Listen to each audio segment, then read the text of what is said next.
Salut tout le monde, c'est Edouard de Kula. Dans cette vidéo, je vais vous parler d'un thème qui relie deux de mes grandes passions, à savoir le rugby et l'Afrique du Sud. Comme vous le savez, l'Afrique du Sud a gagné la Coupe du Monde 2019 au Japon. Vous avez été assez nombreux à me demander quelle était l'ambiance ici, quelle est l'importance du rugby dans le pays, etc. etc. C'est pour ça que je vais répondre à tout ça dans cette vidéo. Donc moi, je joue au rugby depuis que j'ai l'âge de 8 ans et je vais jouer encore très longtemps. Le rugby, ça a vraiment participé au choix de m'installer ici en Afrique du Sud. Parce que oui, en termes de rugby, les Sud-Africains, c'est pas les derniers. Ils ont déjà gagné 3 Coupes du Monde et les sports les plus populaires ici sont le rugby, le foot et le cricket.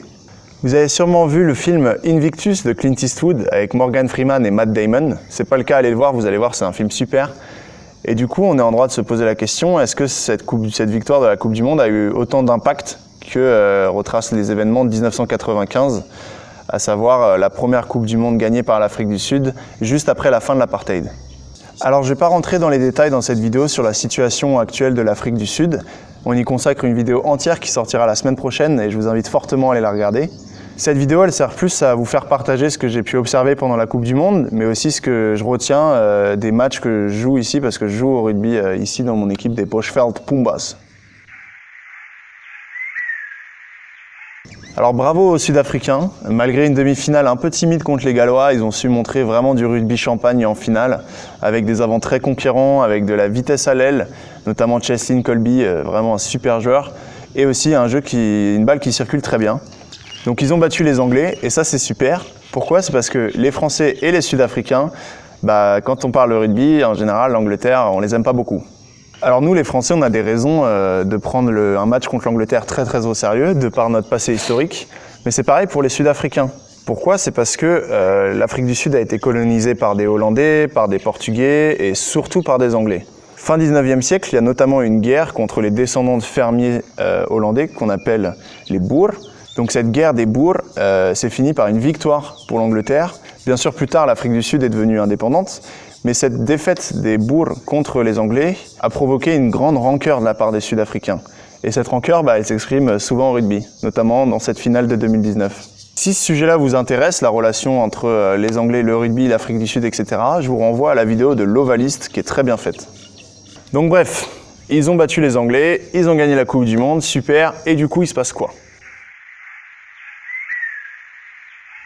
Déjà, moi, je pense qu'on peut retenir la victoire des Springboks, mais aussi du capitaine, à savoir Siya Kolisi, qui est le premier capitaine noir d'Afrique du Sud.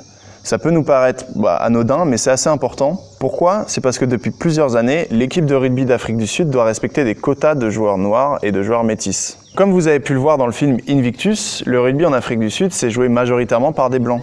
Et donc il y avait beaucoup de gens, principalement les blancs, mais d'autres, qui trouvaient que cette règle des quotas, ça allait atteindre au niveau général de l'équipe, qu'on n'allait pas forcément choisir les meilleurs joueurs, mais qu'on allait choisir les joueurs de couleur parce qu'il fallait respecter ces quotas-là. Cette victoire de la Coupe du Monde démontre que malgré les quotas, l'équipe d'Afrique du Sud a quand même la meilleure équipe du monde. Et pour revenir sur le capitaine Kolisi, je disais que c'était important. Pourquoi? C'est parce qu'il n'y a pas de quota qui a forcé le coach Erasmus, qui est le coach des Springboks, à nommer Siya Kolisi comme capitaine. C'est entièrement du mérite. Et c'est ça qui est intéressant, c'est que ce joueur a su gagner le respect de toutes les communautés d'Afrique du Sud. C'est devenu vraiment la rockstar. Bon, c'est pas le seul, il y a encore Faf de Klerk, Cheslin Kolbe, j'en ai parlé, Eben Etzebeth ou Mapimpi. Mais Siya Kolisi, ici, en tout cas, il fait l'unanimité. Donc sur ce point de tension entre les communautés d'Afrique du Sud, comme je vous l'ai dit, on va faire une vidéo la semaine prochaine sur ce sujet-là pour essayer de comprendre l'Afrique du Sud, mais on peut en parler à travers le rugby. Alors le but de cette vidéo, c'est que je vous partage un peu ce que j'ai remarqué d'intéressant au sein de mon équipe, quand on joue contre d'autres équipes, ou même l'ambiance générale du pays pendant la Coupe du Monde. Mais avant ça, j'aimerais revenir sur un point qui est très important, c'est qu'on ne peut pas vraiment comparer la France et l'Afrique du Sud, surtout en matière de société. C'est deux pays qui sont foncièrement différents, avec une histoire vraiment différente. Par exemple, ici en Afrique du Sud, c'est vraiment la communauté qui va primer sur la nationalité. C'est-à-dire que si vous êtes Zoulou sud-africain, vous êtes sud-africain, il n'y a pas de problème, tout le monde se revendique sud-africain, mais c'est le principe des Zoulous qui va primer dans votre vie de tous les jours. Contrairement en France, où on est d'abord français, la nationalité prime sur les communautés. Il faut savoir que ces communautés en Afrique du Sud, elles sont vraiment très fortes. Ils parlent la même langue, ils se marient entre eux, il y a des dogmes très précis. Donc dans un pays où vous avez des communautés qui se mélangent peu, le rugby c'est vraiment un endroit où vous trouverez de la mixité sociale, des échanges et aussi des liens qui vont se créer entre des gens de différentes communautés. Dans mon équipe de rugby, à savoir les Pumbas, comme dans le Roi Lion, l'ambiance elle est vraiment super. Et oui, parce que le rugby c'est un sport de contact collectif. Donc on voit des très belles choses qui dépassent souvent le rugby. J'ai pu observer notamment dans le bus en retour de match où vous avez un joueur blanc qui va poser des questions à un joueur Shangaan sur sa culture, sa communauté, pourquoi est-ce qu'il se passe comme ça, et l'autre va lui poser des questions. Enfin ça c'est vraiment super beau à voir et ça serait jamais arrivé sans le rugby parce que forcément à part le rugby, tout le monde reste cloîtré dans sa communauté avec les siens et il y a beaucoup moins d'échanges. Et du coup c'est super parce qu'on se fait des vrais amis. Où il n'y a pas ce clivage du tout, on se retrouve pour faire des barbecues, parfois on va dans les bars, et c'est naturel, c'est ça qui est intéressant. C'est que personne n'a forcé cette mixité, ça vient à travers une passion commune qui est la passion du rugby. Alors maintenant pour parler un peu plus technique sur le rugby en Afrique du Sud, il faut savoir que la mentalité et les objectifs sont différents de ceux qu'on retrouve en France. Ici le jeu, surtout pour les avants, il est axé sur le défi physique individuel. Les plaquages c'est super important, mais surtout les rocks, c'est fou la vitesse à laquelle il faut sécuriser le rock. Et du coup les défis physiques ils sont vraiment très violents parce que vu les bêtes qu'il y a ici, ils sont tous très très lourds. Il y a les packs, notre pack il fait quasiment 1 tonne et en face parfois ça dépasse la tonne. Donc c'est vraiment des joueurs avec des très gros gabarits. Aux entraînements, ce qui est intéressant, c'est que en Afrique du Sud, c'est la responsabilité du joueur d'améliorer ses performances individuelles, le cardio ou la force. Ça se fait en dehors des entraînements et des matchs. Aux entraînements, on se concentre vraiment sur le jeu collectif et notamment sur l'agilité.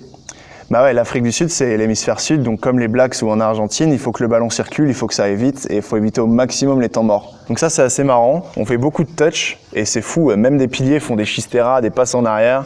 Moi, c'est pas du tout ce que j'avais l'habitude de faire en France, mais du coup, petit à petit, je prends le pli. Plus je joue ici, plus je me rends compte que vraiment, en fait, je préfère ce type de jeu-là à celui que je connais en France. Et aussi intéressant, c'est que notre équipe, là, elle va jouer dans vraiment une bonne ligue, l'équivalent de la Fédérale 2 en France, mais on ressent vraiment pas la pression de la part des coachs et de l'équipe. C'est vraiment le plaisir avant tout, et ça, c'est quand même incroyable. En France, même à partir de la série 2, on sent qu'il y a de la pression à chaque match qu'on joue nos vies. Ici, le but, c'est de s'amuser. Bon, effectivement, il faut gagner, il y a une pression sur le long terme, mais la pression du quotidien, je la retrouve pas du tout. Et ça, c'est vraiment agréable, je trouve. Mais du coup, ce qui va avec le côté léger, sur moins de pression, c'est qu'il y a moins d'engagement de la part de l'équipe. Parfois, on se retrouve à 20 joueurs à l'entraînement au lieu d'être 50, ils arrivent en retard, voilà. C'est moins strict qu'en France. Là, c'est la pause, donc on s'occupe des performances individuelles. Mais dès janvier, on va attaquer la Currie Cup, on va aller jouer contre des équipes comme Nelspruit, qui est le club formateur de Faf de Klerk. Donc là, le niveau, il va monter d'un cran, c'est pour ça qu'il faut se préparer. La prépa physique, surtout sous cette chaleur-là, c'est un peu compliqué. Bref, donc voilà, pour résumer, ce qu'il faut retenir, c'est qu'évidemment, cette victoire des Springboks est la bienvenue en Afrique du Sud. C'est comme n'importe quelle victoire d'un pays, on l'a vu en France avec la victoire des Bleus au foot. C'est fédérateur, il y a une énergie incroyable qui se dégage. Tout le monde est très fier d'être sud-africain, il y a une cohésion. Mais elle a eu moins d'impact qu'en 95 forcément, parce que 95, c'était la première fois que les Sudaf gagnaient la Coupe du Monde. C'était chez eux, mais surtout qu'ils sortaient d'une période vraiment très sombre de l'histoire de l'Afrique du Sud, qui est le régime de l'apartheid, et que le pays avait vraiment besoin d'unité à ce moment-là. Plus il y aura de victoires au foot, au cricket, au rugby ici en Afrique du Sud, moi je pense que ça va accélérer le fait de vraiment d'éliminer toutes ces tensions communautaires qui malheureusement persistent au fil des années. Voilà, j'espère que cette vidéo vous aura plu, surtout si vous n'êtes pas forcément un grand fan de rugby. Moi je trouvais ça intéressant de mêler, comme a fait Clint Eastwood, le rugby et la société en Afrique du Sud. C'est un bon angle de réflexion. Donc je vous invite à vous abonner à la chaîne YouTube Kulula, à mettre la cloche pour rien louper et je vous donne rendez-vous dimanche prochain pour une vidéo explicative qui vous permettra d'essayer de comprendre vraiment la situation en Afrique du Sud. À très vite.